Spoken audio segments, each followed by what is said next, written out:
mfana hake Ujule mfana ukhulunywa ngetheku hake ujule mfana ukhulunywa ngetheku hake ujule mfana ukhulunywa ngetheku hake ujule mfana ukhulunywa ngetheku ulalele ulalele sikhuluma ngetheku ulalele ulalele sikhuluma ngetheku ulalele Salve subversivas, salve subversivos. Chegamos a mais um tópico, a liberdade. Hoje o texto que eu trago para vocês, ele foi desnuviado recentemente por pesquisas e ele tem uma vasta documentação falando sobre ele, mas até então não tinha sido muito divulgado. Você até acha algumas coisas, porém a história sobre os escravos da ilha de Tromelin é realmente extremamente relevante. Século XVIII, a escravidão era legal, rolava desenfreado mundo afora, enriquecendo a Europa e seus governantes, né? Todos os seus governos que utilizaram desse método. E isso todo mundo já sabe, né? E já conhece muito bem essa história. Mas o que venho contar nesse episódio do Tópico Liberdade é mais uma prova que eles pouco se importavam, nem com as leis, que apesar de fraca, é claro, tentava amenizar a situação dos africanos escravizados. A prova disso é um documento que relata a triste história dos escravos da ilha de Tromelin. Na noite de 31 de julho de 1761, uma fragata da Companhia Francesa das Índias Orientais, chamada o Chile, que era capitaneada por Jean Lavargue, a fragata essa que Jean não tinha autorização das autoridades coloniais para comercializar escravizados, né? Portanto, o capitão transportava um contrabando humano, né? No caso, africanos. E uma tripulação francesa que ia fazer esse translado, né? Ou seja, até servia como para maquiar o tráfico, né? Eis que a impressão dos mapas combinada, uma má impressão dos mapas, no caso, não é combinada com a teimosia do capitão, levou o navio em uma direção em direção aos recifes da extremidade norte da ilha de Tromelin. Com o impacto do navio nos recifes, o casco se quebrou e o navio começou a ser inundado de água.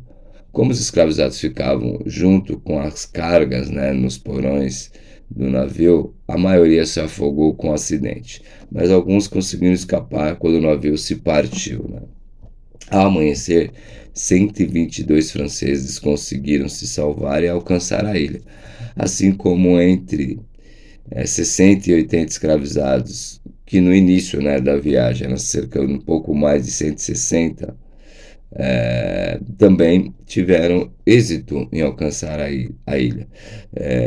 Com isso, se reuniram, né, para resgatar as comidas, as ferramentas, madeiras, tudo dos destroços, também os destroços, né, para construir acampamentos, né, para a tripulação e também os escravizados. Mesmo estando todos na mesma situação, a segregação se manteve mesmo em meio a essa tragédia, tipo de acampamentos separados e tal. Então cavaram um poço de 5 metros de profundidade, construíram um forno e uma fornalha e começaram as obras de um novo barco. Isso tudo com a força motriz, força intelectual, a maior força era assim dos escravizados. 2 meses depois terminaram um novo barco que eles batizaram de Providência.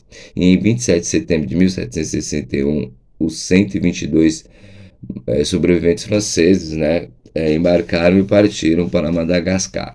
Presta atenção, foram apenas os 122 franceses que entraram no barco e partiram para Madagascar, que era o local mais próximo da ilha, né? Partiram, mas prometeram aos escravizados que um outro navio voltaria para pegá-los. 4 dias de navegação e o Providência conseguiu chegar em Madagascar. E a população foi transferida de volta para a ilha da reunião, né, em Maurício, uma reunião em Maurício, né, em segurança. Vale ressaltar que o capitão e outros homens morreram por conta de doenças tropicais durante esse translado, né. Como o navio transportava os africanos de maneira clandestina, o governador de Maurício, né, a outra ilha que eles aportaram, né, ficou furioso e negou entregar outro barco para buscar os africanos. A notícia do ocorrido chegou até Paris, o que causou um certo auê, né? Porém, para os franceses, né? Havia questões maiores, né? Também para os franceses do que de repente se preocupar, como no caso estava rolando a Guerra de 7 Anos, né? Que estava realmente em curso, e a iminente falência da Companhia Francesa das Índias Orientais, o que fez com que os escravizados presos na ilha de Tromelin logo fossem esquecidos e abandonados. 11 anos depois, ou seja, em 1772, finalmente o ministro dos Assuntos Marítimos concordou em enviar um navio para resgatá-los, mas levaria ainda mais 3 anos até lá. O La Sauterelle, finalmente após 3 anos, pudesse chegar à ilha. Um pequeno barco foi enviado, né, eles chegaram até próximo, um pequeno barco foi enviado à ilha, né, propriamente dita, para fazer o contato com os africanos. Porém, correntezas e condições do mar e nas redondezas da ilha, o que era comum, fez com que esse pequeno barco também se acidentasse nos recifes, e com isso não tentaram novamente alcançar a ilha, deixando novamente os africanos lá. Somente em 29 de novembro de 1776, 15 anos após o naufrágio, o navio La Dauphiné conseguiu atracar na ilha e resgatar os sobreviventes, os africanos sobreviventes. Gente, restaram apenas 7 mulheres e um menino de 8 meses. Ao fazerem contato, descobriram que os sobreviventes estavam vestidos com roupas feitas de penas trançadas que obtiveram das aves marinhas, que mataram, né, principalmente para se sustentar. Eles também se alimentaram de peixes, tartarugas, ovos de pássaros. E durante esses anos todos eles mantiveram o fogo aceso, né? Eles conseguiram fazer uma fogueira e conseguiram manter esse fogo aceso. Construíram cabanas de blocos de coral com 1,5 metro de espessura para se proteger dos ciclones, que é comum na região, e também fizeram um forno comunitário. Gente, é sabido que um grupo de 18 pessoas partiram da ilha em uma jangada improvisada durante esses 15 anos, né, que eles ficaram lá. Mas não se tem registro se conseguiram chegar a Madagascar ou a outra ilha, ou se morreram durante a travessia. Temos relatos também que a maioria da população morreu relativamente rápido, né, após esse abandono, né, dos franceses, que foram embora e deixaram lá. Mas temos um vasto material, né, utensílios de cobre que foram recuperados dos destroços do navio e reutilizados, né? Ou seja, todo aquele material que tinha no navio foram resgatados pelos africanos e foram reutilizados ao longo desses 15 anos que eles permaneceram presos na ilha, né? Foram recuperados cerca de 45 objetos domésticos, né? Depois, durante esse resgate, eles resgataram, incluindo tripés de ferro para segurar recipiente de cozinha e grandes tigelas de chumbo, todas feitas de folhas de chumbo, retiradas do navio naufragado, o Chile, né? Lá atrás. Até peças decorativas foram feitas, como joalherias, anéis, pulseiras, pingentes e pente, mostrando que eles sobreviveram, muito provavelmente sem esperanças, né, de serem resgatados. Muito pelo contrário, eles sobreviveram com ordem e metodologias para se manterem vivos, e uma certa conjunto social, né? Essa história é extremamente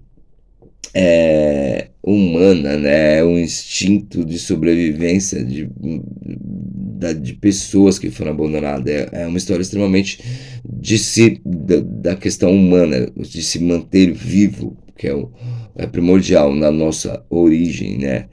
E mesmo abandonado na ilha para morrer, simplesmente porque alguns os viam como menos humanos.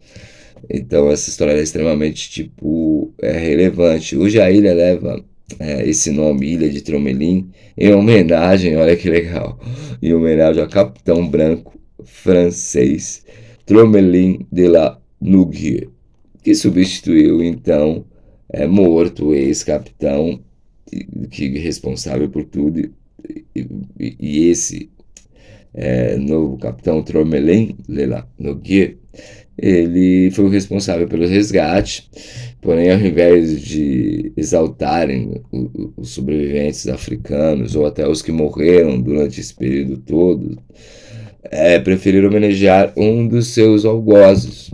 Mas ele resgatou os caras mais, a gente está falando de século XVIII na França, né? Um algoz europeu, francês, escravocrata,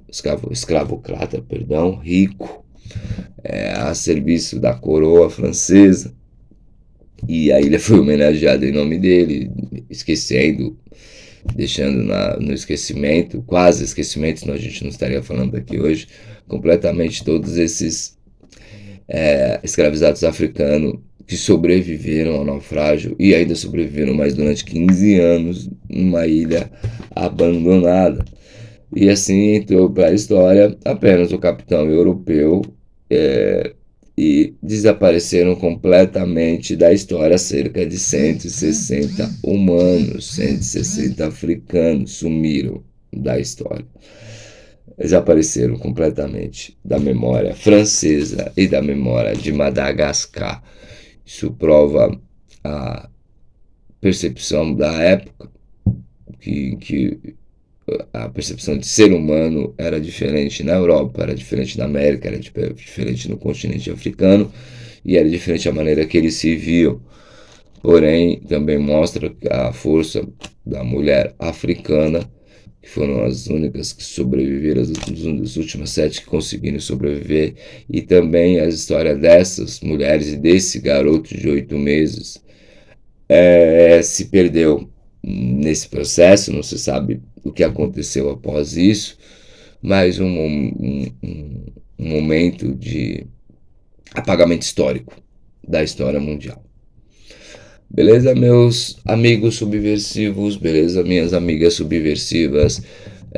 Espero que vocês estejam bem, espero que vocês fiquem bem. E lembre-se, resistam para existir sempre. A sua existência incomoda o comodismo deles, incomoda o status quo deles. Resistam para existir. Até a próxima. A gente se vê.